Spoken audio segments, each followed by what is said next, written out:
What's up, guys? Today we will be talking about how you guys can use Perplexity AI for writing. Well, the process is pretty simple. Obviously, Perplexity is actually a website which gives you data according to the research from the legitimate sources. So we will go to the perplexity.ai's website, and this is how it will look. In order to start writing, you need to have some valid questions in your mind which you should be asking and get the right data. Suppose you want to know that how consumer thinks while buying gaming products. You can ask me consumer thinking while buying gaming products.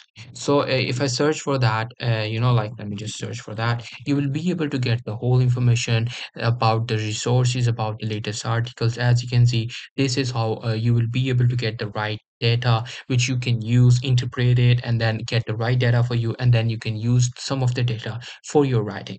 You might find a lot of data, but obviously you have to choose the right data according to your topic, according to type of writing that you're doing, and you'll be able to get the right data, particular data. Just choose that data, put into your writing, and there you go. Just make sure to use the legitimate resources or legitimate sources. As you can see, it has linked right here.